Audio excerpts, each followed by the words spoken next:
आज की इस वीडियो में लोग देखने वाले हैं कक्षा 12वीं की भौतिक विज्ञान का अध्याय 1 के हम लोग एक जो टॉपिक है कूलाम का नियम। ठीक है, उस टॉपिक को हम लोग देखने वाले हैं कि कूलाम का नियम क्या होता है।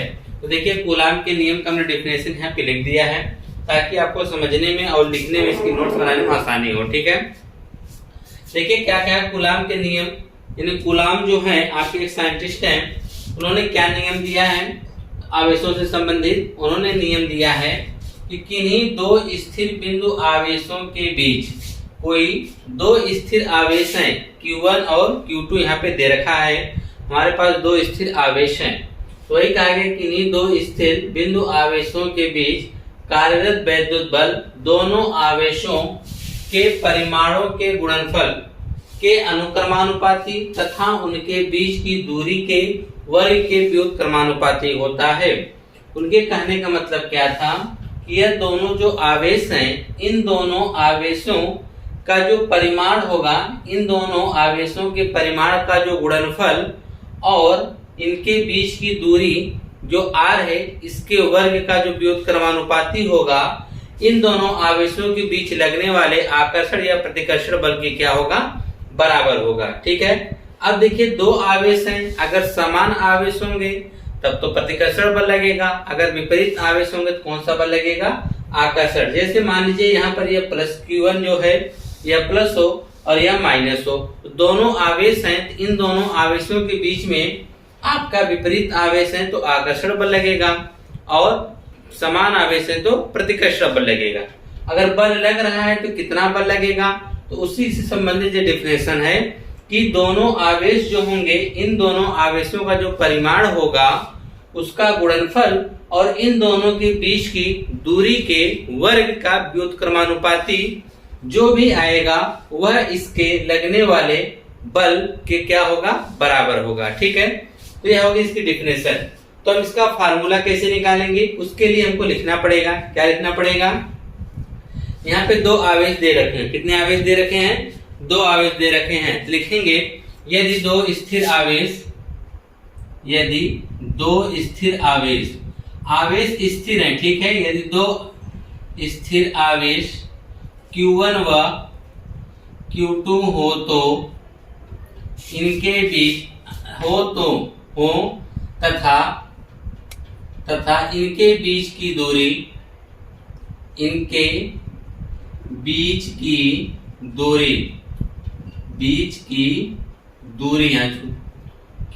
दूरी स्मॉल r हो तो दोनों आवेशों के बीच लिखने में समय लगता है, इसलिए हम पहले इसको लिख देते हैं। दोनों आवेशों के बीच लगने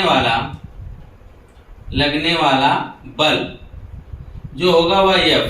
क्या कहा गया है, बल F के बारे में क्या कहा है, जो लगने वाला बल होगा वह क्या होगा कि दोनों आवेशों किन्हीं दो स्थिर बिंदु आवेशों के बीच जो कार्यरत वैद्युत बल होगा, वैद्युत बल यानी आकर्षण या प्रतिकर्षण बल, कहा है दोनों आवेशों के परिमाणों के गुणनफल, दोनों आवेशों के परिमाणों के गुणनफल।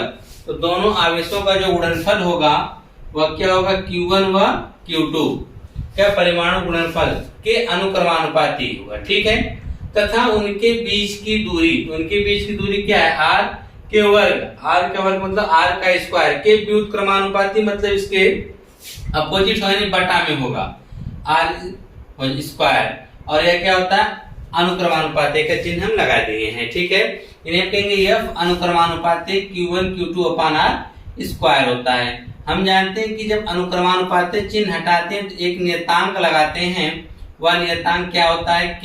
तो हो जाएगा k Q1 Q2 अपान r स्क्वायर हो जाएगा।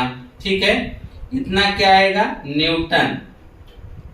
बात समझ में आ रही है कि नहीं, यानी जो उसके बीच जो लगने वाला बल होगा वह कितना होगा, F बराबर के Q1 Q2 अपान r स्क्वायर। बल है तो बल का मात्रक क्या होगा, न्यूटन होगा। ठीक है, और एक चीज ध्यान दीजिए, अगर हम बात करें k की तो k एक क्या है, नियतांक है। k जहां k एक नियतांक है, क्या है, नियतांक है। और अब हम आपको बता दें कि जो k का मान होता है वह 1/4πε0 के क्या होता है, बराबर होता है। लिखेंगे जहां, या लिख सकते हैं परंतु k का जो मान होता है वह बराबर होता है 1/4πε0 के क्या होता है, बराबर होता है। जहां k लिखा है यहाँ पे हम यह लिख सकते हैं, तो यहाँ पे हम लिख सकते हैं कि f बराबर 1/4πε0 गुणे Q1 Q2 अपान R स्क्वायर। ठीक है, यह हो गया आपका, इसका जो मात्रक होगा वह होगा न्यूटन।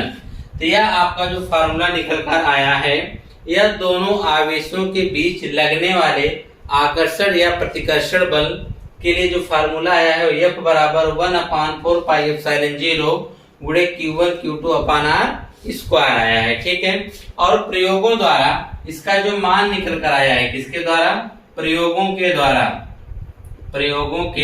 द्वारा जो 1/4πε0 का जो मान आया है वह आया है 9 गुणे 10⁹ न्यूटन मीटर स्क्वायर प्रति कूलाम स्क्वायर आया है।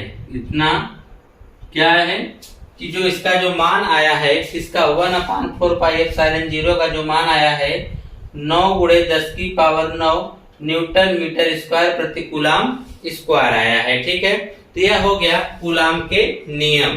अब हम आगे चलेंगे, देखेंगे कि यह जो ε0 है इसका मात्रक और बीमा क्या होगी।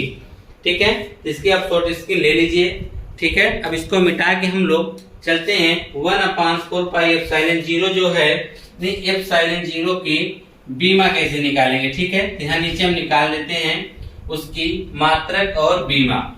देखिए इस साइड, तो आपको यहाँ पे हम लिख सकते हैं ε0 का मात्रक एवं बीमा, अब हम इसके मात्रक एवं बीमा के बारे में देखेंगे। ठीक है, तो हम देख रहे हैं कि F बराबर हमको क्या मिला है, हमको F बराबर मिल रहा है 1/4πε0 गुणे Q1 Q2 अपान R स्क्वायर। ठीक है, हमको इसका मात्रक, इसको इधर भेज देंगे हम लोग। ठीक है, तो इसका जब इधर भेजेंगे तो यह हो जाएगा F गुणे 4πε0, क्योंकि बटा में इधर आके गुणा में हो जाएगा, और इधर बराबर में क्या बच गया है Q1 Q2 अपान R स्क्वायर।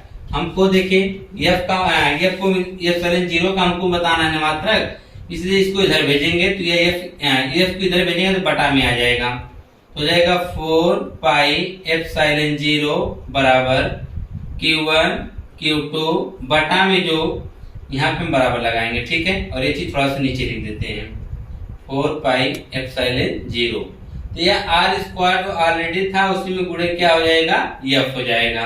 ठीक, जब हम ε0 का मात्रक लिखेंगे तो नियतांक है 4π, जो एक कांस्टेंट है इसको हटा देंगे। ठीक है, तो लिख देंगे ε0 का मात्रक बराबर, देखिए दोनों आवेश हैं, Q1 Q2 दोनों आवेश है, तो आवेश का मात्रक क्या होता है, कूलाम, तो हो जाएगा कूलाम स्क्वायर बटे में R स्क्वायर दिख रहा है ना, यानी हो जाएगा मीटर स्क्वायर। R जो होता है क्या, दूरी होता है, और दूरी मात्रक क्या होता है, मीटर, तो यहाँ पे हो जाएगा मीटर स्क्वायर बटे बल है, तो बल का क्या होगा, न्यूटन हो जाएगा।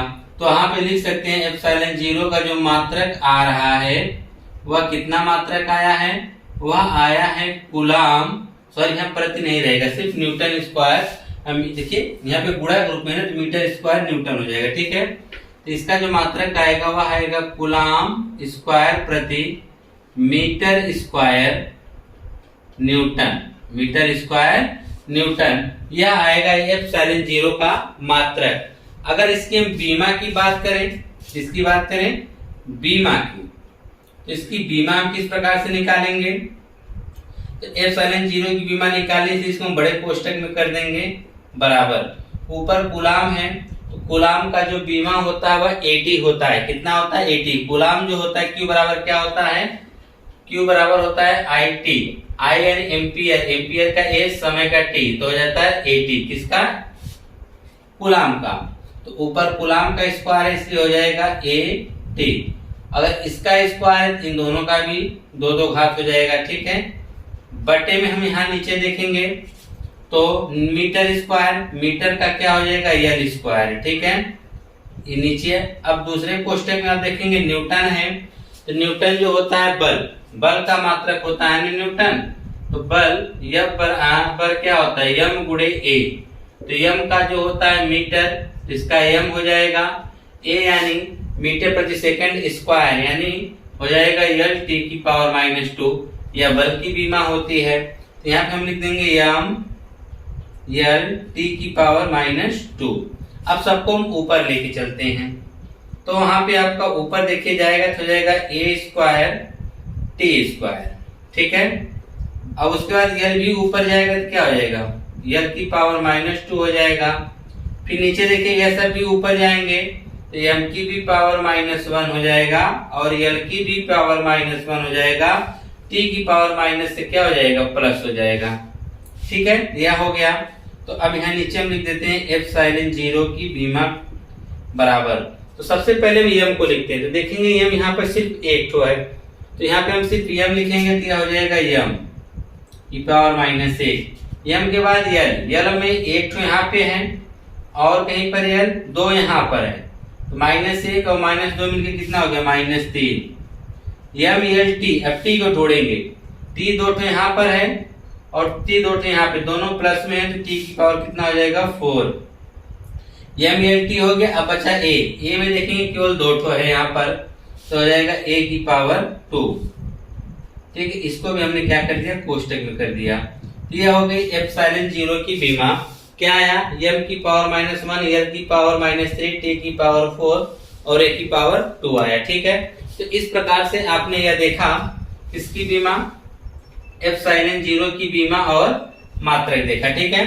इसके आप लोग शॉर्ट इसकी निकालें, इसके नोट भी कर लीजिए। अक्सर वह बीमा या इसका मात्रक आपसे क्या करता है? 1 नंबर के विकल्प में पूछ देता है।